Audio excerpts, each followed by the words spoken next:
Antes de comenzar no olvides suscribirte, darle like y comentar.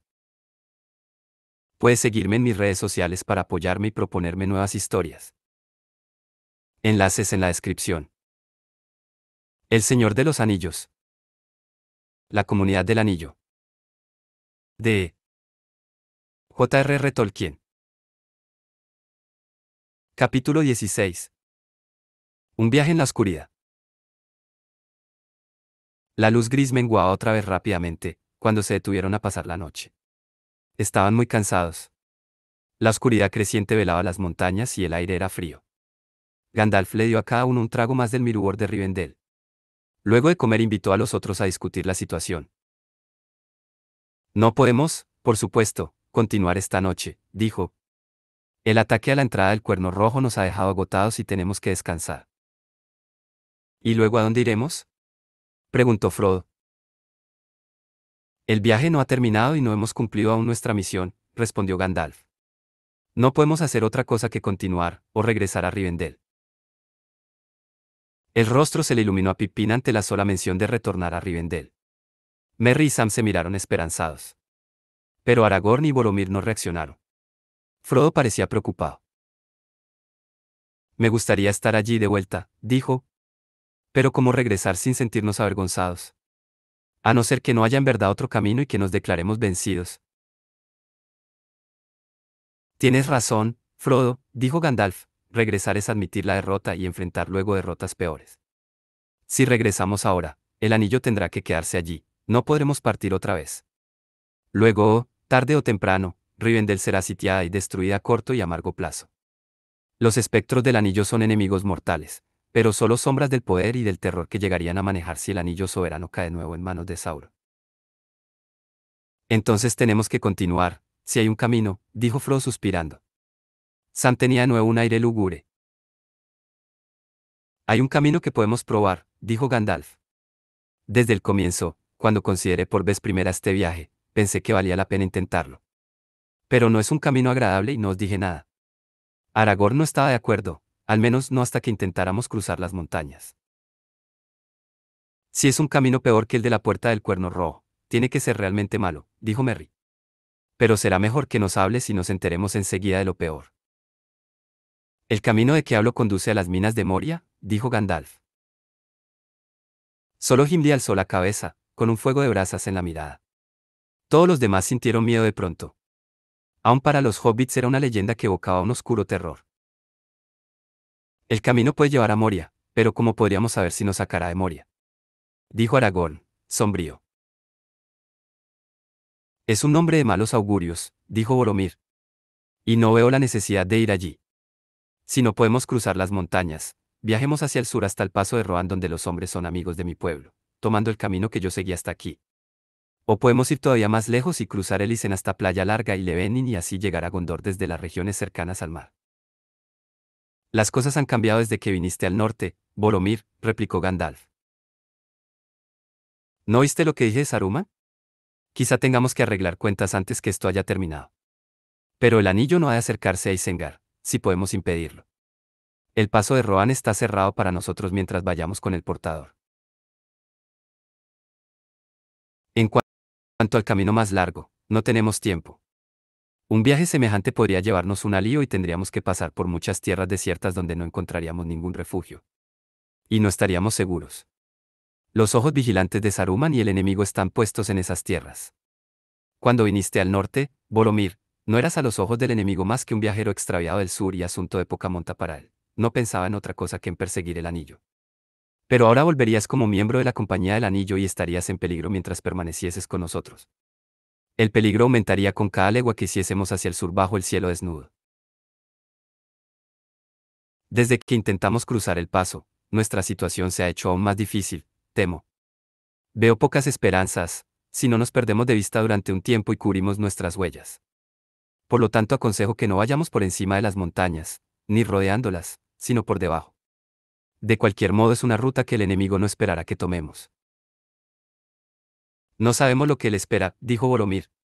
Quizá vigile todas las rutas, las probables y las improbables. En ese caso entrar en Moria sería meterse en una trampa, apenas mejor que ir a golpear las puertas de la Torre Oscura. El nombre de Moria es tétrico.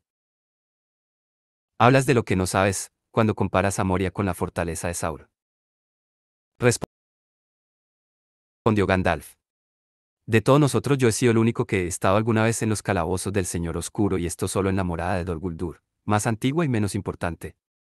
Quienes cruzan las puertas de Barad-dûr no vuelven nunca. Pero yo no os llevaría a Moria si no hubiese ninguna esperanza de salir. Si hay orcos allí, lo pasaremos mal, es cierto. Pero la mayoría de los orcos de las montañas nubladas fueron diseminados o destruidos en la batalla de los 5 ejércitos.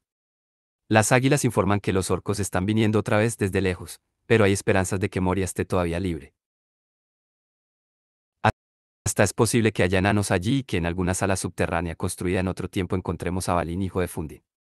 De cualquier modo, la necesidad nos dicta este camino. Iré contigo, Gandalf. Dijo Gimli. Iré contigo y exploraré las salas de Durin, cualquiera sea el riesgo, si encuentras las puertas que están cerradas. Bien, Gimli. Dijo Gandalf. Tú me alientas. Buscaremos juntos las puertas ocultas y las cruzaremos. En las ruinas de los enanos, una cabeza de enano se confundirá menos que un elfo, o un hombre o un hobbit. No será la primera vez que entro en Moria. Busqué allí mucho tiempo a Train hijo de Tror, después que desapareció. Estuve en Moria y salí con vida. Yo también crucé una vez la puerta del arroyo sombrío, dijo Aragorn serenamente. Pero aunque salí como tú, guardo un recuerdo siniestro. No deseo entrar en Moria una segunda vez. Y yo ni siquiera una vez, dijo Pippin. Yo tampoco, murmuró Sam. Claro que no, dijo Gandalf. ¿Quién lo desearía? Pero la pregunta es, ¿quién me seguirá, si os guío hasta allí? Yo, dijo Gimli con vehemencia. Yo, masculló Aragorn. Tú me seguiste casi hasta el desastre en la nieve y no te quejaste ni una vez. Yo te seguiré ahora, si esta última advertencia no te conmueve. No pienso ahora en el anillo ni en ninguno de nosotros, Gandalf, sino en ti. Y te digo, si cruza las puertas de Moria, cuidado. Yo no iré, dijo Boromir, a menos que todos voten contra mí. ¿Qué dicen Legolas y la gente pequeña? Tendríamos que oír, me parece, la opinión del portador del anillo. Yo no deseo ir a Moria, dijo Legolas. Los hobbits no dijeron nada. Sam miró a Frodo. Al fin Frodo habló. No deseo ir, dijo, pero tampoco quiero rechazar el consejo de Gandalf. Ruego que no se vote hasta que lo hayamos pensado bien. Apoyaremos a Gandalf más fácilmente a la luz de la mañana que en esta fría oscuridad. Como aúlla el viento. Con estas palabras todos se sumieron en una silenciosa reflexión. El viento silbaba entre las rocas y los árboles y había aullidos y lamentos en los vacíos ámbitos de la noche. De pronto Aragorn se incorporó de un salto. ¿Cómo aúlla el viento? Exclamó. Aúlla con voz de lobo. Los huargos han pasado al este de las montañas. Es necesario entonces esperar a que amanezca. Dijo Gandalf como dije antes, la caza ha empezado.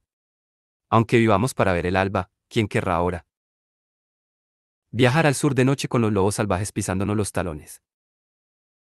¿A qué distancia está Moria? Preguntó Boromir. Hay una puerta al sudoeste de Caradhras, a unas 15 millas a vuelo de cuervo y a unas 20 a paso de lobo, respondió Gandalf con aire sombrío. Partamos entonces con las primeras luces, si podemos, dijo Boromir. El lobo que se oye es peor que el orco que se teme. Cierto. Dijo Aragorn, soltando la espada en la vaina. Pero donde el huargo aúlla, el orco ronda. Lamento no haber seguido el consejo del Rond, le murmuró Pippin a Sam. Al fin y al cabo sirvo de muy poco. No hay bastante en mí de la raza de Bandoras el toro bramador. Esos aullidos me hielan la sangre. No recuerdo haberme sentido nunca tan desdichado. El corazón se me ha caído a los pies, señor Pippin, dijo Sam. Pero todavía no nos han devorado y tenemos aquí alguna gente fuerte. No sé qué le estará reservado al viejo Gandalf, pero apostaría que no es la barriga de un lobo. Para defenderse durante la noche, la compañía subió a la loma que los había abrigado hasta entonces. Allá arriba en la cima había un grupo de viejos árboles retorcidos y alrededor un círculo incompleto de grandes piedras. Encendieron un fuego en medio de las piedras, pues no había esperanza de que la oscuridad y el silencio los ocultaran a las manadas de lobos cazadores. Se sentaron alrededor del fuego y aquellos que no estaban de guardia cayeron en un sueño intranquilo. El pobre Bill, el poney, temblaba y transpiraba. El aullido de los lobos se oía ahora todo alrededor, a veces cerca y a veces lejos. En la oscuridad de la noche alcanzaban a verse muchos ojos brillantes que se asomaban al borde de la loma. Algunos se adelantaban casi hasta el círculo de piedras. En una brecha del círculo pudo verse una oscura forma lobuna, que los miraba. De pronto estalló en un aullido estremecedor, como si fuera un capitán incitando a la manada al asalto. Gandalf se incorporó y dio un paso adelante, alzando la vara. Escucha, bestia de Sauron, gritó. Soy Gandalf. Huye, si das algún valor a tu horrible pellejo. Te secaré el hocico a la cola, si entras en este círculo. El lobo gruñó y dio un gran salto hacia adelante. En ese momento se oyó un chasquido seco. Legolas había soltado el arco. Un grito espantoso se alzó en la noche y la sombra que saltaba cayó pesadamente al suelo. La flecha élfica le había atravesado la garganta. Los ojos vigilantes se apagaron. Gandalf y Aragorn se adelantaron unos pasos, pero la loma estaba desierta, la manada había huido. El silencio invadió la oscuridad de alrededor, el viento suspiraba y no traía ningún grito. La noche terminaba y la luna menguante se ponía en el oeste, brillando de cuando en cuando entre las nubes que comenzaban a abrirse. Frodo despertó bruscamente. De improviso, una tempestad de aullidos feroces y amenazadores estalló alrededor del campamento. Una hueste de wargos se había acercado en silencio y ahora atacaban desde todos los lados a la vez. Rápido, echa combustible al fuego, gritó Gandalf a los hobbits. Desenvainad y poneos espalda contra espalda. A la luz de la leña nueva que se inflamaba y ardía, Frodo vio muchas sombras grises que entraban saltando en el círculo de piedras. Otras y otras venían detrás. Aragorn lanzó una estocada y le atravesó la garganta a un lobo enorme, uno de los jefes. Golpeando de costado, Boromir le cortó la cabeza a otro. Gimli estaba de pie junto a ellos, las piernas separadas, esgrimiendo su hacha de enano. El arco de Legolas cantaba. A la luz oscilante del fuego pareció que Gandalf crecía de súbito, una gran forma amenazadora que se elevaba como el monumento de piedra de algún rey antiguo en la cima de una colina. Inclinándose como una nube, tomó una rama y fue al encuentro de los lobos. Las bestias retrocedieron. Gandalf arrojó al aire la tea llameante.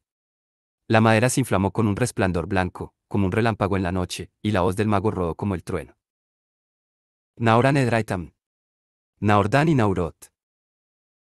Hubo un estruendo y un crujido y el árbol que se alzaba sobre él estalló en una floración de llamas enceguecedoras.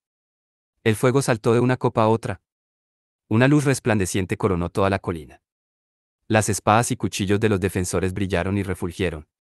La última flecha de Legolas se inflamó en pleno vuelo, y ardiendo se clavó en el corazón de un gran jefe lobo. Todos los otros escaparon.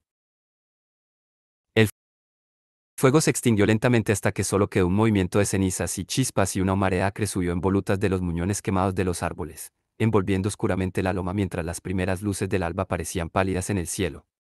Los lobos habían sido vencidos y no volverían. ¿Qué le dije, señor Pippin? Comentó Sam envainando la espada. Los lobos no pudieron con él. Fue de veras una sorpresa. Casi se me chamuscan los cabellos. Entrada la mañana no se vio ninguna señal de los lobos, ni se encontró ningún cadáver. Las únicas huellas del combate de la noche eran los árboles carbonizados y las flechas de Legolas en la cima de la loma. Todas estaban intactas excepto una que no tenía punta. Tal como me lo temía, dijo Gandalf. Estos no eran lobos comunes que buscan alimento en el desierto. Comamos enseguida y partamos. Ese día el tiempo cambió otra vez, casi como si obedeciese a algún poder que ya no podía servirse de la nieve, desde que ellos se habían retirado del paso, un poder que ahora deseaba tener una luz clara, de manera que todo aquello que se moviese en el desierto pudiera ser visto desde muy lejos. El viento había estado cambiando durante la noche del norte al noroeste y ahora ya no soplaba. Las nubes desaparecieron en el sur descubriendo un cielo alto y azul. Estaban en la falda de la loma, listos para partir, cuando un sol pálido iluminó las cimas de los montes. Tenemos que llegar a las puertas antes que oscurezca, dijo Gandalf, o temo que no lleguemos nunca. No están lejos, pero corremos el riesgo de que nuestro camino sea demasiado sinuoso, pues aquí Aragorn no nos puede guiar, conoce poco el país y yo estuve solo una vez al pie de los muros occidentales de Moria y eso fue hace tiempo. Señaló el lejano sudeste donde los flancos de las montañas caían a pique en hondonadas sombrías. Es allá, continuó. En la distancia alcanzaba a verse una línea de riscos desnudos y en medio, más alta que el resto, una gran pared gris. Cuando dejamos el paso llevé hacia el sur y no de vuelta a nuestro punto de partida como alguno de vosotros habrá notado. Era mejor así, pues ahora tenemos varias millas menos que recorrer y hay que darse prisa.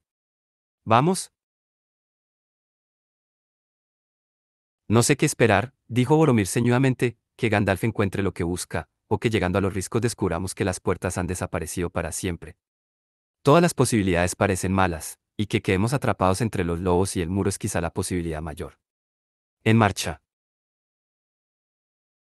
Gimli caminaba ahora adelante junto al mago, tan ansioso estaba de llegar a Moria. Juntos guiaron a los otros de vuelta hacia las montañas. El único camino antiguo que llevaba a Moria desde el oeste seguía el curso de un río, el Sirannon, que corría desde los riscos, no muy lejos de donde habían estado las puertas. Pero pareció que Gandalf había errado el camino, o que la región había cambiado en los últimos años, pues el río no estaba donde esperaba encontrarlo, a unas pocas millas al sur de la pared. Era casi mediodía y la compañía iba aún de un lado a otro, ayudándose a veces con manos y pies, por un terreno desolado de piedra roja. No se veía ningún brillo de agua, ni se oía el menor ruido. Todo era desierto y seco. No había allí aparentemente criaturas vivas y ningún pájaro cruzaba el aire. Nadie quería pensar que podía traerles la noche, si los alcanzaban aquellas regiones perdidas.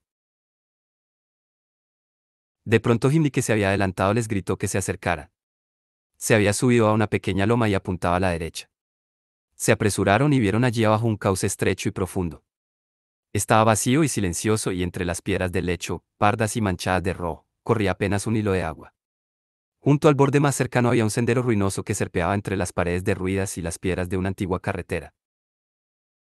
Ah, aquí estamos al fin, dijo Gandalf. Es aquí donde corría el río, el Sirannon, el río de la puerta como solían llamarlo. No puedo imaginar qué le pasó al agua, antes era rápida y ruidosa. ¿Vamos?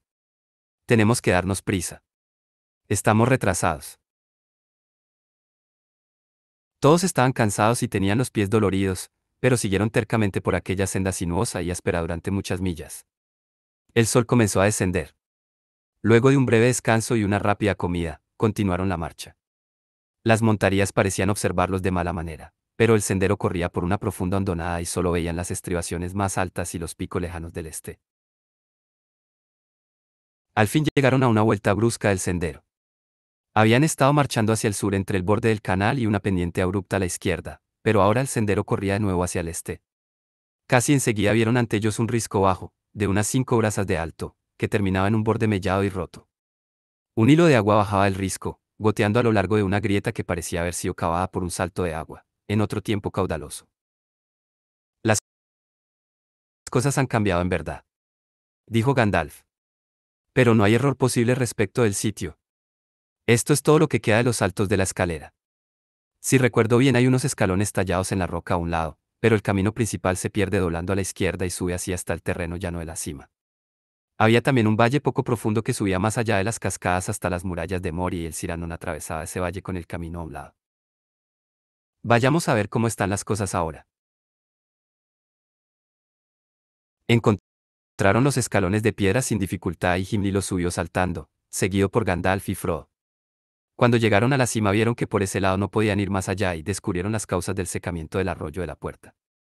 Detrás de ellos el sol poniente inundaba el fresco cielo occidental con una débil luz dorada. Ante ellos se extendía un lago oscuro y tranquilo. Ni el cielo ni el crepúsculo se reflejaban en la sombría superficie. El Sirannon había sido embalsado y las aguas cubrían el valle. Más allá de esas aguas ominosas se elevaba una cadena de riscos, finales e infranqueables, de paredes torvas y pálidas a la luz evanescente. No había signos de puerta o entrada, ni una fisura o grieta que Frodo pudiera ver en aquella piedra hostil. He ahí las murallas de Moria, dijo Gandalf apuntando a través del agua.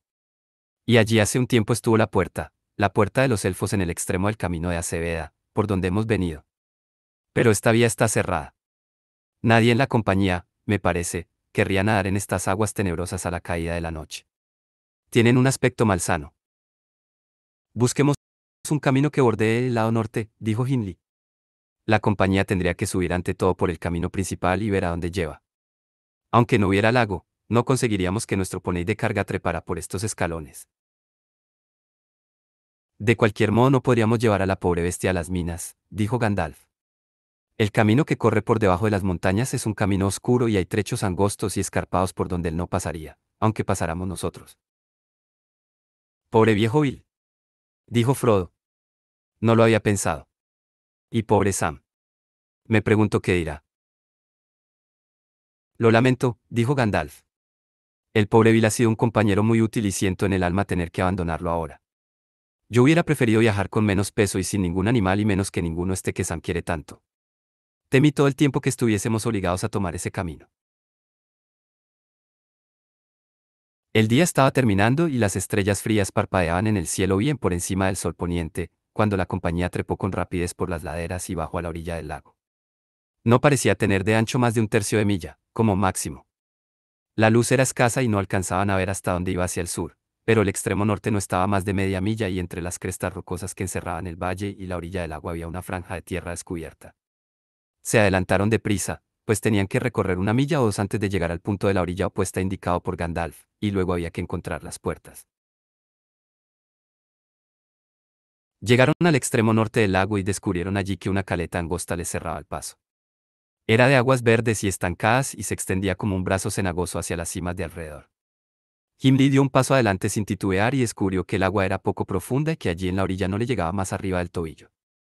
Los otros caminaron detrás de él, en fila, pisando con cuidado, pues bajo las hierbas y el musgo había piedras viscosas y resbaladizas. Frodo se estremeció de repugnancia cuando el agua oscura y sucia le tocó los pies. Cuando Sam, el último de la compañía, llevó a Bill a tierra firme, del otro lado del canal, se oyó de pronto un sonido blando, un roce, seguido de un chapoteo, como si un pez hubiera perturbado la superficie tranquila del agua. Miraron atrás y alcanzaron a ver unas ondas que la sombra bordeaba de negro a la luz declinante, unos grandes anillos concéntricos se abrían desde un punto lejano del lago. Hubo un sonido burbujeante y luego silencio. La oscuridad creció y unas nubes velaron los últimos rayos del sol poniente. Gandalf marchaba ahora a grandes pasos y los otros lo seguían tan de cerca como les era posible. Llegaron así a la franja de tierra seca entre el lago y los riscos, que no tenía a menudo más de 12 yardas de ancho, y donde había muchas rocas y piedras, pero encontraron un camino siguiendo el contorno de los riscos y manteniéndose alejados todo lo posible del agua oscura. Una milla más al sur tropezaron con unos acebos. En las depresiones del suelo se pudrían tocones y ramas secas, restos, parecía, de viejos setos o de una empalizada que alguna vez había bordeado el camino a través del valle anegado. Pero muy pegados al risco, altos y fuertes, había dos árboles, más grandes que cualquier otro acebo que Frodo hubiera visto o imaginado. Las grandes raíces se extendían desde la muralla hasta el agua. Vistos desde el pie de aquellas elevaciones, aún lejos de la escalera habían parecido meros arbustos, pero ahora se alzaban dominantes, tiesos, oscuros y silenciosos, proyectando en el suelo unas apretadas sombras nocturnas, irguiéndose como columnas que guardaban el término del camino. Bueno, aquí estamos al fin, dijo Gandalf. Aquí concluye el camino de los elfos que viene de Aceveda. El acebo era el signo de las gentes de este país y los plantaron aquí para señalar los límites del dominio, pues la puerta del oeste era utilizada para traficar con los señores de Moria. Eran aquellos días más felices, cuando había a veces una estrecha amistad entre gentes de distintas razas, aun entre enanos y elfos. El debilitamiento de esa amistad no fue culpa de los enanos, dijo Gimli. Nunca oí decir que la culpa fuera de los elfos, dijo Legolas. Yo oí las dos cosas, dijo Gandalf, y no tomaré partido ahora. Pero os ruego a los dos, Legolas y Gimli, que al menos seáis amigos y que me ayudéis. Las puertas están cerradas y ocultas y cuanto más pronto las encontremos mejor. La noche se acerca. Volviéndose hacia los otros continuó. Mientras yo busco, ¿queréis todos vosotros preparamos para entrar en las minas? Pues temo que aquí tengamos que despedirnos de nuestra buena bestia de carga. Tendremos que abandonar también mucho de lo que trajimos para protegernos del frío. No lo necesitaremos adentro, ni, espero, cuando salgamos del otro lado y bajemos hacia el sur. En cambio, cada uno de nosotros tomará una parte de lo que trae el poney, especialmente comida y los odres de agua. Pero no podemos dejar al pobre Bill en este sitio desolado, señor Gandalf. gritó Sam, irritado y desesperado a la vez. No lo permitiré y punto. Después que ha venido tan lejos y todo lo demás. Lo lamento, Sam, dijo el mago. Pero cuando la puerta se abra, no creo que seas capaz de arrastrar a tu Bill al interior, a la larga y tenebrosa Moria. Tendrás que elegir entre Bill y tu amo. ¿Bill seguiría al señor Frodo a un antro de dragones? Si yo lo llevara, protestó Sam. Sería casi un asesinato dejarlo aquí solo con todos esos lobos alrededor. Espero que sea casi un asesinato y nada más, dijo Gandalf. Puso la mano sobre la cabeza del poney y habló en voz baja. Ve con palabras de protección y cuidado. Eres una bestia inteligente y has aprendido mucho en Rivendell. Busca los caminos donde haya pasto y llega a casa del Ron, o a donde quieras ir. Ya está, Sam. Tendrá tantas posibilidades como nosotros de escapar a los lobos y volver a casa. Sam estaba de pie, abatido, junto al poney, y no respondió. Bill, como si entendiera lo que estaba ocurriendo, se frotó contra Sam, pasándole el hocico por la oreja. Sam se echó a llorar y tironeó de las correas, descargando los bultos del poney y echándolos a tierra. Los otros sacaron todo, haciendo una pila de lo que podían dejar y repartiéndose el resto. Luego se volvieron a mirar a Gandalf. Parecía que el mago no hubiera hecho nada. Estaba de pie entre los árboles mirando la pared desnuda del risco, como si quisiera abrir un agujero con los ojos. Gimli iba de un lado a otro, golpeando la piedra aquí y allá con el hacha. Legolas se apretaba contra la pared, como escuchando. Bueno, aquí estamos, todos listos, dijo Merry, pero ¿dónde están las puertas? No veo ninguna indicación. Las puertas de los enanos no se hicieron para ser vistas, cuando están cerradas. Dijo Gimli. Son invisibles. Ni siquiera los amos de estas puertas pueden encontrarlas o abrirlas, si el secreto se pierde. Pero esta no se hizo para que fuera un secreto, conocido solo por los enanos, dijo Gandalf, volviendo de súbito a la vida y dando media vuelta. Si las cosas no cambiaron aquí demasiado, un par de ojos que sabe lo que busca tendría que encontrar los signos. Fue otra vez hacia la pared. Justo entre la sombra de los árboles había un espacio.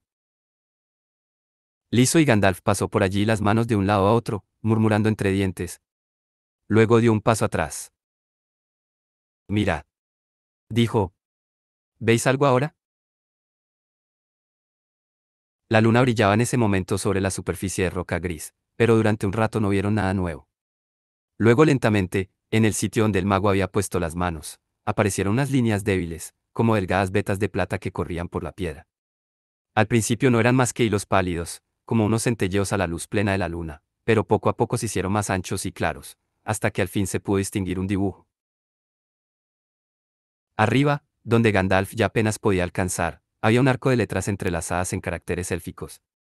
Abajo, aunque los trazos estaban en muchos sitios borrados o rotos, podían verse los contornos de un yunque y un martillo y sobre ellos una corona con 7 estrellas.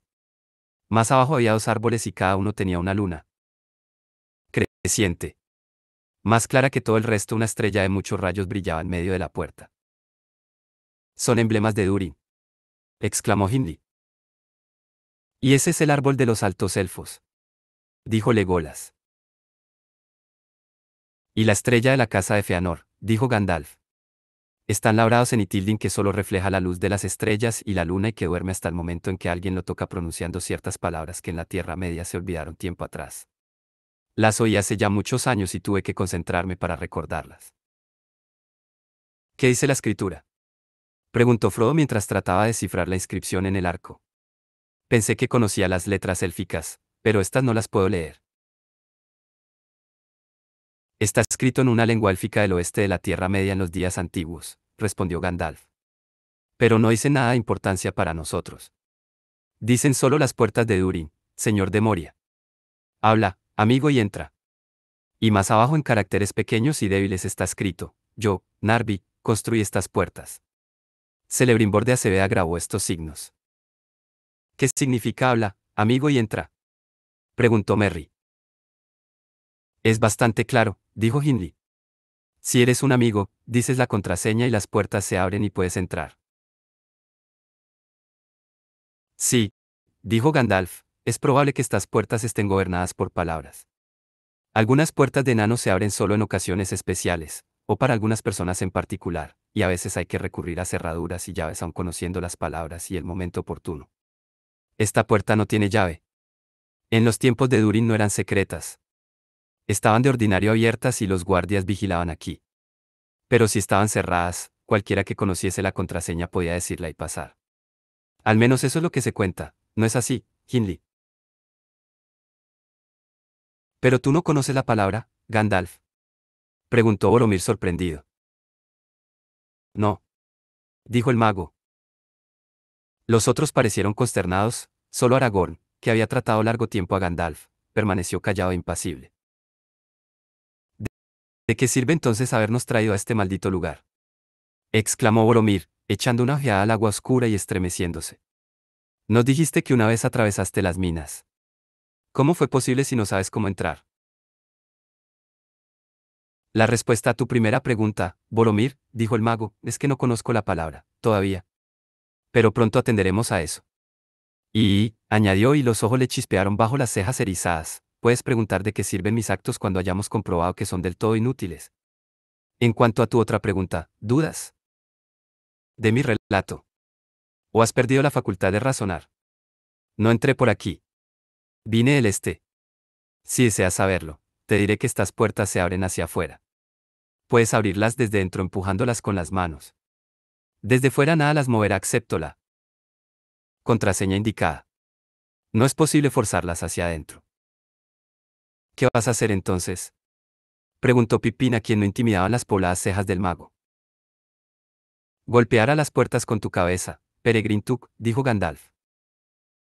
Y si eso no las echa abajo, tendré por lo menos un poco de paz, sin nadie que me haga preguntas estúpidas. Buscaré la contraseña. Conocí en un tiempo todas las fórmulas mágicas que se usaron alguna vez para estos casos, en las lenguas de los elfos, de los hombres, o de los orcos. Aún recuerdo unas 200 sin necesidad de esforzarme mucho. Pero solo se necesitarán unas pocas pruebas, me parece, y no tendré que recurrir a Gimli y a esa lengua secreta de los enanos que no enseñan a nadie. Las palabras que abren la puerta son élficas, sin duda, como la escritura del arco. Se acercó otra vez a la roca y tocó ligeramente con la vara la estrella de plata del medio, bajo el signo del yunque, y dijo con una voz perentoria. Anoneyen, Edro Hayam, Fenas Nogotrim, las Tobetlame. Las líneas de plata se apagaron, pero la piedra gris y desnuda no se movió. Muchas veces repitió estas palabras, en distinto orden, o las cambió. Luego probó diversas fórmulas, una tras otra, hablando ahora más rápido y más alto, ahora más bajo y más lentamente. Luego dijo muchas palabras sueltas en élfico. Nada ocurrió. La cima del risco se perdió en la noche, las estrellas innumerables se encendieron allá arriba, sopló un viento frío y las puertas continuaron cerradas. Gandalf se acercó de nuevo a la pared y alzando los brazos habló con voz de mando, cada vez más colérico. Edro. Edro, exclamó, golpeando la piedra con la vara. Ábrete. Ábrete, gritó y continuó con todas las órdenes de todos los lenguajes que alguna vez se habían hablado al oeste de la Tierra Media. Al fin arrojó la vara al suelo y se sentó en silencio. En ese instante el viento les trajo desde muy lejos el aullido de los lobos. Billy el Poney se sobresaltó, asustado, y Sam corrió a él y le habló en voz baja. No dejes que se escape, dijo Boromir. Parece que pronto lo necesitaremos, si antes no nos descubren los lobos. Como odio esta laguna siniestra. Inclinándose, recogió una piedra grande y la arrojó lejos al agua oscura. La piedra desapareció con un suave chapoteo, pero casi al mismo tiempo se oyó un silbido y un sonido burbujeante. Unos grandes anillos de ondas aparecieron en la superficie más allá del sitio donde había caído la piedra y se acercaron lentamente a los pies del risco. ¿Por qué hiciste eso, Boromir? Dijo Frodo. Yo también odio este lugar y tengo miedo. No sé de qué, no de los lobos, o de la oscuridad que espera detrás de las puertas, de otra cosa. Tengo miedo de la laguna. No la perturbes. Ojalá pudiéramos irnos, dijo Merry. ¿Por qué Gandalf no hace algo? Dijo Pippin. Gandalf no les prestaba atención. Sentado, cabizbajo, parecía desesperado o inquieto. El aullido lúgubre de los lobos se oyó otra vez. Las ondas de agua crecieron y se acercaron, algunas lamían ya la costa.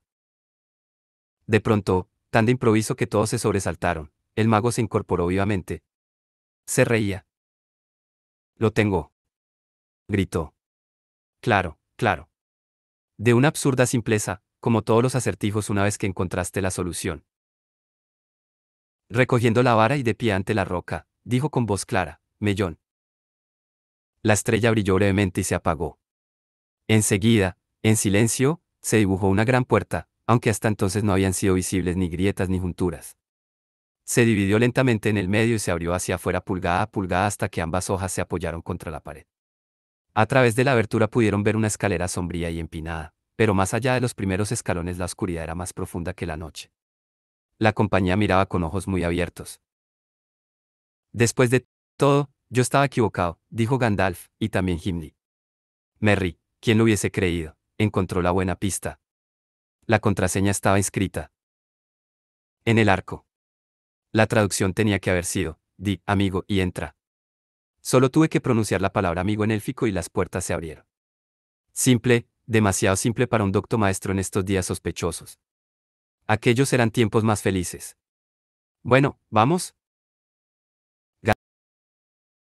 Gandalf se adelantó y puso el pie en el primer escalón.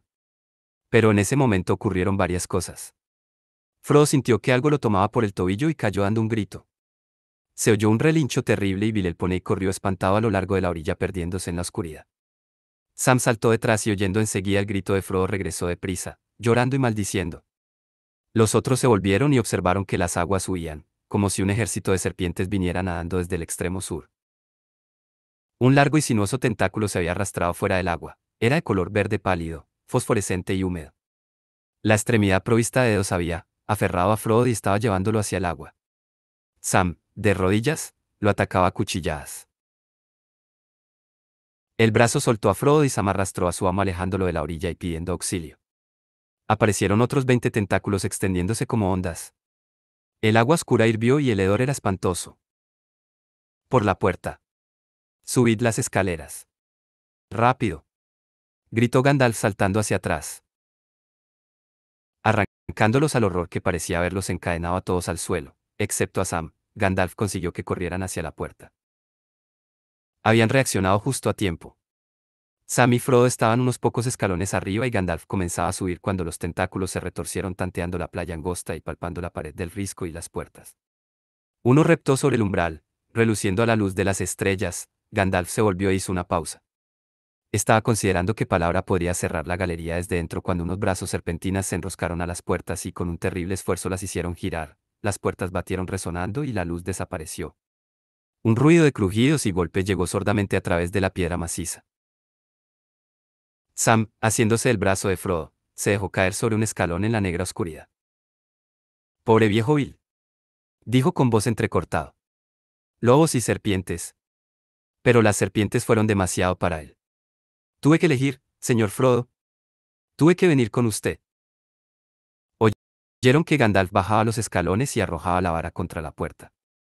Hubo un estremecimiento en la piedra y los escalones temblaron, pero las puertas no se abrieron. Bueno, bueno, dijo el mago. Ahora el pasadizo está bloqueado a nuestras espaldas y hay una sola salida, del otro lado de la montaña. Temo que estos ruidos últimos vengan de unos peñascos que han caído, arrancando árboles y apiñándolos frente a la puerta. Lo lamento, pues los árboles eran hermosos y habían resistido tantos años. Sentí que había algo horrible cerca desde el momento en que mi pie tocó el agua, dijo Frodo. ¿Qué era eso, o había muchos? No, no lo sé, respondió Gandalf, pero todos los brazos tenían un solo propósito. Algo ha venido arrastrándose o ha sido sacado de las aguas oscuras bajo las montañas. Hay criaturas más antiguas y horribles que los orcos en las profundidades del mundo. No dijo lo que pensaba, cualquiera que fuese la naturaleza de aquello que habitaba en la laguna. Había atacado a Frodo antes que a los demás. Boromir susurró entre dientes, pero la piedra resonante amplificó el sonido convirtiéndolo en un murmullo ronco que todos pudieron oír. En las profundidades del mundo. Y ahí vamos, contra mi voluntad. ¿Quién nos conducirá en esta oscuridad sin remedio? Yo, dijo Gandalf. Y Gimli caminará a mi lado. Seguid mi vara. Mientras el mago se adelantaba subiendo los grandes escalones, alzó la vara y de la punta brotó un débil resplandor. La ancha escalinata era segura y se conservaba bien. 200 escalones, contaron, anchos y bajos, y en la cima descubrieron un pasadizo abovedado que llevaba a la oscuridad. ¿Por qué no nos sentamos a descansar y a comer aquí en el pasillo, ya que no encontramos un comedor?, preguntó Frodo. Estaba empezando a olvidar el horrible tentáculo, y de pronto sentía mucha hambre. La propuesta tuvo buena acogida y se sentaron en los últimos escalones, unas figuras oscuras envueltas en tinieblas. Después de comer, Gandalf le dio a cada uno otro sorbo del mirubor de Rivendell. No durará mucho más, me temo, dijo, pero lo creo necesario luego de ese horror de la puerta. Y a no ser que tengamos mucha suerte, nos tomaremos el resto antes de llegar al otro lado. Tened cuidado también con el agua. Hay muchas corrientes y manantiales en las minas, pero no se los puede tocar. Quizá no tengamos oportunidad de llenar las botas y botellas antes de descender al valle del arroyo sombrío.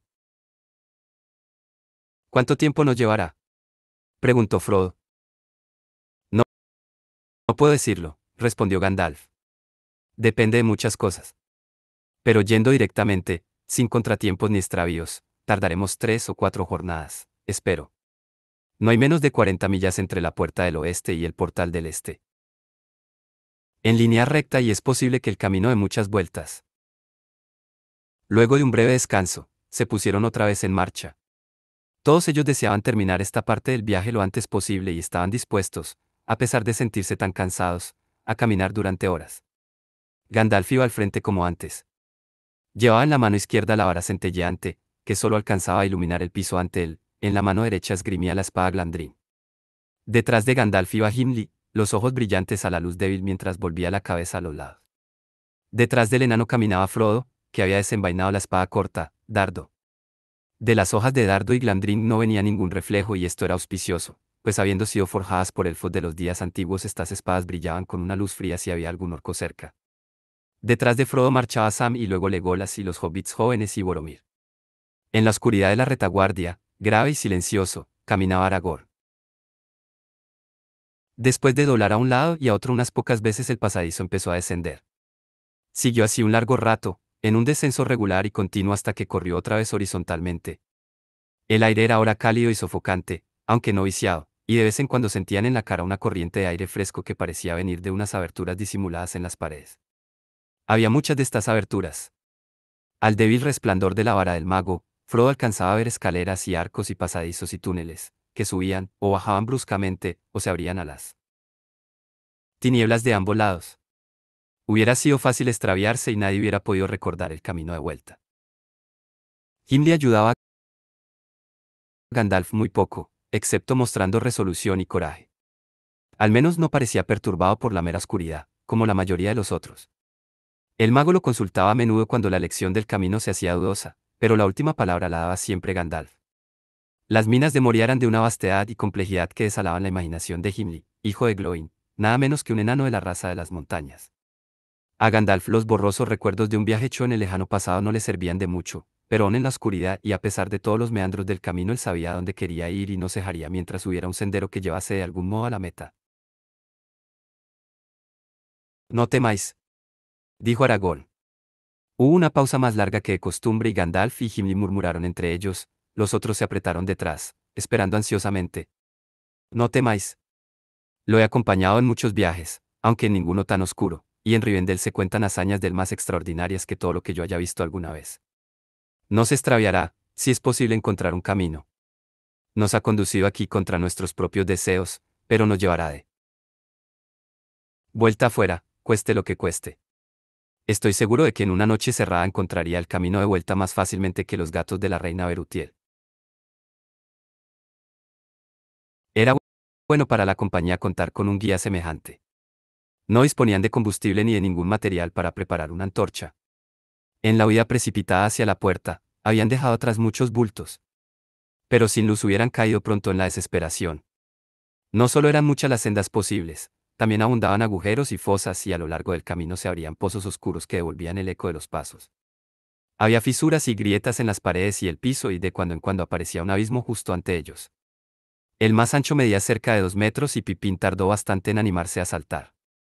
De muy abajo venía un rumor de aguas revueltas, como si una gigantesca rueda de molino estuviera girando en las profundidades.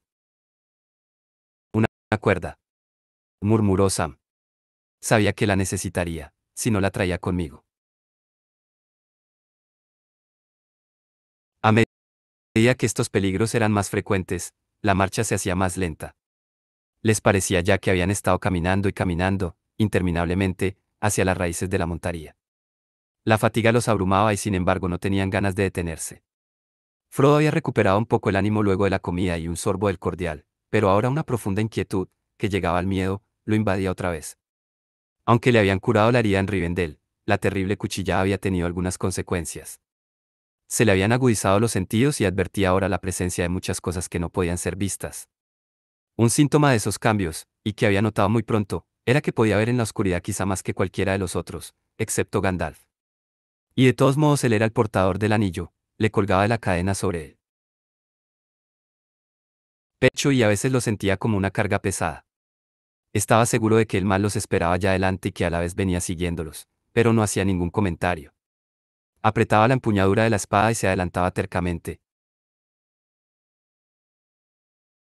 Detrás de él la compañía hablaba poco y nada más que en murmullos apresurados. Solo se oía el sonido de las pisadas, el golpe sordo de las botas de enano de Gimli, los pesados pies de Boromir, el paso liviano de Legolas, el trote ligero y casi imperceptible de los hobbits y en la retaguardia las pisadas lentas y firmes de Aragorn, que caminaba a grandes trancos. Cuando se detenían un momento, no oían nada, excepto el débil goteo ocasional de un hilo de agua que se escurría invisible. No obstante, Frodo comenzó a oír, o a imaginar que oía, alguna otra cosa, el blando sonido de unos pies descalzos. El sonido no era nunca bastante alto, ni bastante próximo, como para que él estuviera seguro de haberlo oído, pero una vez que empezaba ya no cesaba nunca, mientras la compañía continuara marchando.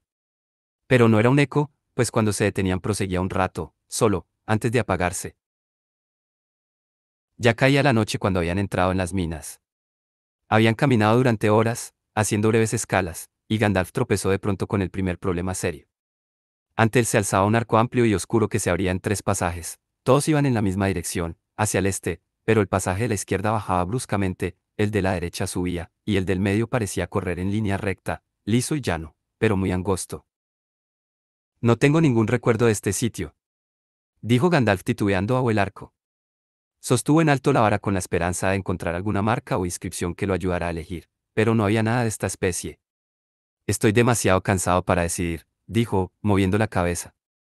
Y supongo que todos vosotros estáis tan cansados como yo, o más. Mejor que nos detengamos aquí por lo que queda de la noche. Sé que me entendéis.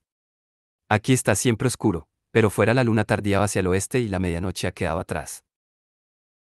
Pobre viejo Bill, dijo Sam. Me pregunto dónde anda. Espero que esos lobos todavía no lo hayan atrapado. A la izquierda del gran arco encontraron una puerta de piedra. Estaba medio cerrada, pero un leve empellón la abrió fácilmente. Más allá parecía haber una sala amplia tallada en la roca. ¿Tranquilos? ¿Tranquilos?, exclamó Gandalf mientras Merry y Pippin empujaban hacia adelante, contentos de haber encontrado un sitio donde podían descansar sintiéndose más amparados que en el corredor. Tranquilos.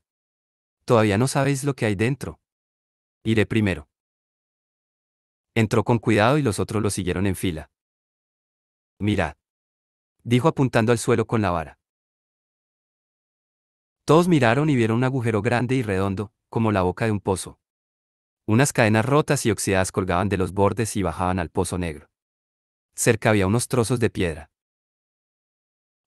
Uno de vosotros pudo haber caído aquí y todavía estaría preguntándose cuándo golpearía el fondo, le dijo Aragorn a Merry. Deja que el guía vaya adelante, mientras tienes uno. Esto parece haber sido una sala de guardia, destinada a la vigilancia de los 3 pasadizos, dijo Gimli. El agujero es evidentemente un pozo para uso de los guardias y que se tapaba con una losa de piedra. Pero la losa está rota y hay que tener cuidado en la oscuridad. Pippin se sentía curiosamente atraído por el pozo. Mientras los otros desenrollaban mantas y preparaban camas contra las paredes del recinto, se arrastró hasta el borde y se asomó. Un aire helado pareció pegarle en la cara, como subiendo de profundidades invisibles. Movido por un súbito impulso repentino, tanteó alrededor buscando una piedra suelta y la dejó caer. Sintió que el corazón le latía muchas veces antes que hubiera algún sonido. Luego, muy abajo, como si la piedra hubiera caído en las aguas profundas de algún lugar cavernoso, se oyó un pluf, muy distante, pero amplificado y repetido en el hueco del pozo. ¿Qué es eso?, exclamó Gandalf. Se mostró un instante aliviado cuando Pippin confesó lo que había hecho, pero enseguida montó en cólera y Pippin pudo ver que le relampagueaban los ojos. Tú qué estúpido, gruñó el mago. Este es un viaje serio y no una excursión hobbit. Tírate tú mismo la próxima vez y no molestarás más. Ahora quédate quieto. Nada más se oyó durante algunos minutos, pero luego unos débiles golpes vinieron de las profundidades. Tom tap, tap tom. Hubo un silencio y cuando los ecos se apagaron, los golpes se repitieron, tap tom tap tap, tom. Sonaban de un modo inquietante, pues parecían señales de alguna especie, pero al cabo de un rato se apagaron y no se oyeron más. Eso era el golpe de un martillo, o nunca he oído uno, dijo Gimli. Sí, dijo Gandalf, y no me gusta. Quizá no tenga ninguna relación con la estúpida piedra de Peregrín, pero es posible que algo haya sido perturbado y hubiese sido mejor dejarlo en paz. Por favor, no vuelvas a hacer algo parecido. Espero que podamos descansar sin más dificultades. Tú, Pippin, harás la primera guardia, como recompensa, gruñó mientras se envolvía en una manta. Pippin se sentó miserablemente junto a la puerta en la cerrada oscuridad, pero no dejaba de volver la cabeza, temiendo que alguna cosa desconocida se arrastrara fuera del pozo. Hubiese querido cubrir el agujero, por lo menos con una manta, pero no se atrevía a moverse ni a acercarse, aunque Gandalf parecía dormir. Gandalf en realidad estaba despierto, aunque acostado y en silencio, y trataba de recordar todos los detalles de su viaje anterior a las minas, preguntándose ansiosamente qué rumbo convendría tomar. Una media vuelta equivocada podía ser desastrosa. Al cabo de una hora se incorporó y fue hacia Pippin. Vete a un rincón y trata de dormir, mi muchacho, dijo en un tono amable. ¿Quieres dormir? Supongo. Yo no he cerrado un ojo, de modo que puedo reemplazarte en la guardia. Ya sé lo que me ocurre, murmuró mientras se sentaba junto a la puerta. Necesito un poco de humo. No he fumado desde la mañana anterior a la tormenta de nieve. Lo último que vio Pippin, mientras el sueño se lo llevaba, fue la sombra del viejo mago encogida en el piso, protegiendo un fuego incandescente entre las manos nudosas, puestas sobre las rodillas. La luz temblorosa mostró un momento la nariz aguileña y una bocanada de humo. Fue Gandalf quien los despertó a todos. Había estado sentado y vigilando solo alrededor de 6 horas, dejando que los otros descansaran. Y mientras tanto tomé mi decisión, dijo. No me gusta la idea del camino del medio y no me gusta el olor del camino de la izquierda. El aire está viciado allí, o no soy un guía. Tomaré el pasaje de la derecha. Es hora de que volvamos a subir. Durante 8 horas oscuras, sin contar 2 breves paradas, continuaron marchando y no encontraron ningún peligro, ni oyeron nada y no vieron nada excepto el débil resplandor de la luz del mago, bailando ante ellos como un fuego fatuo. El túnel que habían elegido llevaba regularmente hacia arriba, torciendo a un lado y al otro, describiendo grandes curvas ascendentes, y a medida que subía se hacía más elevado y más ancho. No había a los lados aberturas de otras galerías o túneles y el suelo era llano y firme, sin pozos o grietas. Habían tomado evidentemente lo que en otro tiempo fuera una ruta importante y progresaban con mucha mayor rapidez que en la jornada anterior. De este modo avanzaron unas 15 millas, medidas en línea recta hacia el este, aunque en realidad debían de haber caminado 20 millas o más.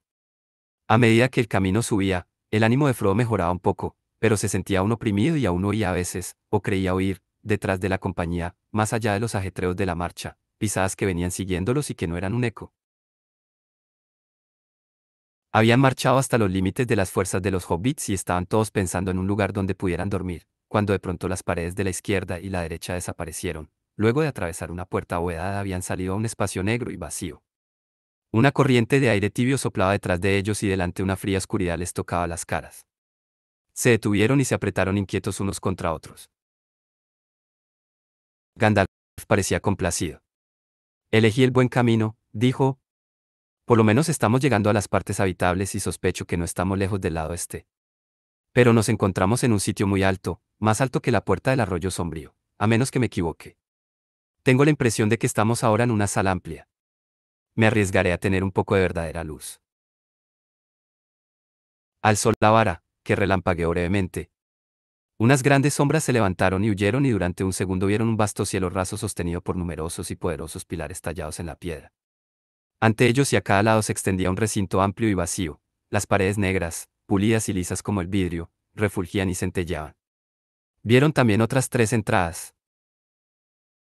Un túnel negro se abría ante ellos y corría en línea recta hacia el este y había otros 2 a los lados. Luego la luz se apagó. No me atrevería a nada más por el momento, dijo Gandalf. Antes había grandes ventanas en los flancos de la montaría y túneles que llevaban a la luz en las partes superiores de las minas. Creo que hemos llegado ahí, pero afuera es otra vez de noche y no podremos saberlo hasta mañana.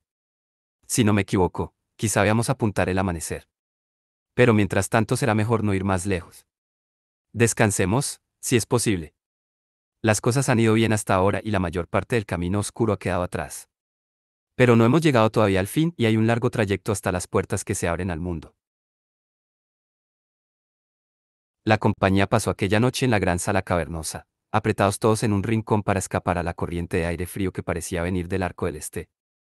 Todo alrededor de ellos pendía la oscuridad, hueca inmensa, y la soledad y vastedad de las salas excavadas y las escaleras y pasajes que se bifurcaban interminablemente eran abrumadoras. Las imaginaciones más descabelladas que unos sombríos rumores hubiesen podido despertar en los hobbits, no eran nada comparados con el miedo y el asombro que sentían ahora en Moria. Tiene que haber habido aquí toda una multitud de enanos en otra época, dijo Sam, y todos más atareados que tejones durante 500 años haciendo todo esto. Y la mayor parte en roca dura. ¿Para qué?, me preguntó. Seguramente no vivirían en estos agujeros oscuros. No son agujeros, dijo Hindley. Esto es el gran reino y la ciudad de la mina del enano. Y antiguamente no era oscura sino luminosa y espléndida, como lo recuerdan aún nuestras canciones. El enano se puso de pie en la oscuridad y empezó a cantar con una voz profunda, y los ecos se perdieron en la bóveda. El mundo era joven y las montañas verdes, y aún no se veían manchas en la luna. Y los ríos y piedras no tenían nombre, cuando Durin despertó y echó a caminar. Nombró las colinas y los valles sin nombre, bebió de fuentes ignoradas. Se inclinó y se miró en el lago espejo. Y sobre la sombra de la cabeza de Durin apareció una corona de estrellas, como joyas engarzadas en un hilo de plata. El mundo era hermoso en los días de Durin, en los días antiguos antes de la caída de reyes poderosos en Nargothrond y Gondolin que desaparecieron más allá de los mares. El mundo era hermoso y las montañas altas. Fue rey en un trono tallado. Y en salas de piedra de muchos pilares y runas poderosas en la puerta. De bóvedas de oro y de suelo de plata. La luz del sol, la luna y las estrellas en centelleantes lámparas de vidrio. Que las nubes y la noche jamás se oscurecían para siempre brillaban. Allí el martillo golpeaba el yunque, el cincel esculpía y el buril escribía, se forjaba la hoja de la espada. Y se fijaban las empuñaduras. Cavaba el cavador, el albañil edificaba. Allí se acumulaban el berilo, la perla, y el pálido ópalo y el metal en escamas, y la espada y la lanza brillantes, el escudo, la malla y el hacha. Incansable era entonces la gente de Durin, bajo las montañas despertaba la música. Los arpistas tocaban, cantaban los cantantes, y en la puerta las trompetas sonaban. El mundo es gris ahora y vieja la montaña, el fuego de la forja es solo unas cenizas. El arpa ya no suena, el martillo no cae, la sombra habita en las salas de Durin, y la oscuridad ha cubierto la tumba. En Moria, en Khazad-dûm. Pero todavía aparecen las estrellas ahogadas en la oscuridad y el silencio del lago espejo, y hasta que Durin despierte de nuevo. En el agua profunda la corona descansa. Me gusta eso, dijo Sam. Me gustaría aprenderlo. En Moria, en Khazad-dûm. Pero la imagen de todas esas lámparas hace la oscuridad más pesada, me parece. Hay todavía por aquí montones de oro y joyas. Gimli no contestó. Había cantado su canción y no quería decir más. ¿Montones de joyas?, dijo Gandalf. No. Los orcos han saqueado Moria a menudo. No queda nada en las salas superiores. Y desde que los enanos se fueron, nadie se ha atrevido a explorar los pozos o a buscar tesoros en los sitios más profundos. Los ha inundado el agua, o una sombra de miedo. Entonces, ¿por qué los enanos querrían volver?, preguntó Sam. Por el Mithril, respondió Gandalf. La riqueza de Moria no era el oro y las joyas, juguetes de los enanos, tampoco el hierro, sirviente de los enanos. Tales cosas se encuentran aquí, es cierto, especialmente hierro, pero no caban para eso. Todo lo que deseaban podían obtenerlo traficando. Pues este era el único sitio del mundo donde había plata de Moria, o plata auténtica como algunos la llamaban. Mitril es el nombre élfico. Los enanos le dan otro nombre, pero lo guardan en secreto. El valor del mitril era 10 veces superior al del oro y ahora ya no tiene precio, pues queda poco en la superficie y ni siquiera los orcos se atreven a cavar aquí. Las vetas llevan siempre al norte, hacia Karar hacia abajo, a la oscuridad. Ellos no hablan de eso, pero sí es cierto que el mitril fue la base de la riqueza de los enanos. Fue también la perdición de estas criaturas, que cavaron con demasiada codicia, demasiado abajo y perturbaron aquello de que huían, el daño de Durin. De lo que llevaron a la luz, los orcos recogieron casi todo y se lo entregaron como tributo a Sauron. Mitril. Todo el mundo lo deseaba. Podía ser trabajado como el cobre y pulido como el vidrio, y los enanos podían transformarlo en un metal más liviano y sin embargo más duro que el acero templado. Tenía la belleza de la plata común, pero nunca se manchaba ni perdía el brillo. Los elfos lo estimaban muchísimo y lo empleaban entre otras cosas para forjar los Ithildin, la estrella luna que habéis visto en la puerta. Bilbo tenía una malla de anillos de mitril que Thorin le había dado. Me pregunto qué se habrá hecho de ella. Todavía juntando polvo en el Museo de Cavada Grande, me imagino. ¿Qué? Exclamó Gimli de pronto, saliendo de su silencio. Una cota de plata de Moria. Un regalo de rey. Sí, continuó Gandalf. Nunca se lo dije, pero vale más que la comarca entera y todo lo que en ella hay. Frodo no dijo nada, pero metió la mano bajo la túnica y tocó los anillos de la camisa. Se le confundía la cabeza pensando que había ido de un lado a otro llevando el valor de la comarca abajo. La chaqueta. Lo había sabido Bilbo. Estaba seguro de que Bilbo lo sabía muy bien. Era en verdad un regalo de rey. Pero ahora ya no pensaba en las minas oscuras, pues se había acordado de Rivendell y de Bilbo, y luego de Bolsón cerrado en los días en que Bilbo vivía todavía allí. Deseó de todo corazón estar de vuelta, en aquellos días de antes, segando la hierba, o paseando entre las flores, y no haber oído hablar de Moria, o del mitril, o del anillo. Siguió un profundo silencio. Uno a uno los otros fueron durmiéndose. Como un soplo que venía de las profundidades, cruzando puertas invisibles, el miedo envolvió a Frodo. Tenía las manos frías y la frente transpirada. Escuchó, prestando atención durante 2 lentas horas, pero no oyó ningún sonido, ni siquiera el eco imaginario de unos pasos. La guardia de Frodo había concluido casi, cuando allá lejos, donde suponía que se alzaba el arco oriental, creyó ver 2 pálidos puntos de luz, casi como ojos luminosos. Se sobresaltó. Había estado cabeceando. Poco faltó para que me quedara dormido en plena guardia, pensó. Ya empezaba a soñar. Se incorporó y se frotó los ojos y se quedó de pie, espiando la oscuridad, hasta que Legolas lo relevó. Cuando se acostó se quedó dormido enseguida, pero tuvo la impresión de que el sueño continuaba. Oía murmullos y vio que los pálidos puntos de luz se acercaban lentamente. Despertó y vio que los otros estaban hablando en voz baja muy cerca y que una luz débil le caía en la cara. Muy arriba, sobre el arco del este, un rayo de luz largo y pálido asomaba en una abertura de la bóveda, y en el otro extremo del recinto la luz resplandecía también débil y distante entrando por el arco del norte. Frodo se sentó. Buen día, le dijo Gandalf. Pues al fin es de día. No me equivoqué.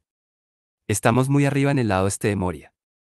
Antes que termine la jornada tenemos que encontrar las grandes puertas y ver las aguas del lago espejo en el valle del arroyo sombrío ante nosotros. Me alegro, dijo Gimli. Ya he visto Moria y es muy grande, pero se ha convertido en un sitio oscuro y terrible y no hemos encontrado señales de mi gente. Dudo ahora que Balin haya estado alguna vez aquí. Luego de haber desayunado, Gandalf decidió que se pondrían en marcha enseguida. Estamos cansados, pero dormiremos mejor cuando lleguemos afuera, dijo. Creo que ninguno de nosotros desearía pasar otra noche en Moria. No, en verdad, dijo Boromir. ¿Qué camino tomaremos? Ese arco que apunta al este. Quizá, dijo Gandalf. Pero aún no sé exactamente dónde nos encontramos. Si no he perdido el rumbo, creo que estamos encima de los grandes portales y un poco al norte, y quizá no sea fácil encontrar el camino que baja a las puertas. El arco del este tal vez sea la ruta adecuada, pero antes de decidirnos miraremos un poco alrededor. Vayamos hacia aquella luz de la puerta norte. Si pudiéramos encontrar una ventana, mejor que mejor, pero temo que la luz descienda solo a través de largas aberturas. Siguiendo a Gandalf, la compañía pasó bajo el arco del norte. Se encontraban ahora en un amplio corredor. A medida que avanzaban el resplandor iba aumentando y vieron que venía de un portal de la derecha. Era alto, plano arriba, y la puerta de piedra colgaba todavía de los goznes, a medio cerrar. Del otro lado había un cuarto, grande y cuadrado. Estaba apenas iluminado, pero a los ojos de la compañía, luego de haber pasado tanto tiempo en la oscuridad, era de una luminosidad enceguecedora y todos parpadearon al entrar. El suelo estaba cubierto por una espesa capa de polvo y la compañía tropezó en el umbral con muchas cosas que estaban allí tiradas y cuyas formas no pudieron reconocer al principio. Una abertura alta y amplia de la pared del este iluminaba la cámara. Atravesaba oblicuamente la pared y del otro lado, lejos y arriba, podía verse un cuadradito de cielo azul. La luz caía directamente sobre una mesa en medio del cuarto, una piedra oblonga, de 2 pies de alto, sobre la que habían puesto una losa de piedra blanca. Parece una tumba, murmuró Frodo, y se inclinó hacia adelante, sintiendo un raro presentimiento, para mirar desde más cerca. Gandalf se acercó rápidamente. Sobre la losa había unas runas grabadas. Son runas de Daeron, como se usaban antiguamente en Moria, dijo Gandalf. Dice aquí en las lenguas de los hombres y los enanos. Balin, hijo de Fundin, señor de Moria. Está muerto entonces, dijo Frodo. Temía que fuera así. Gimli se echó la capucha sobre la cara.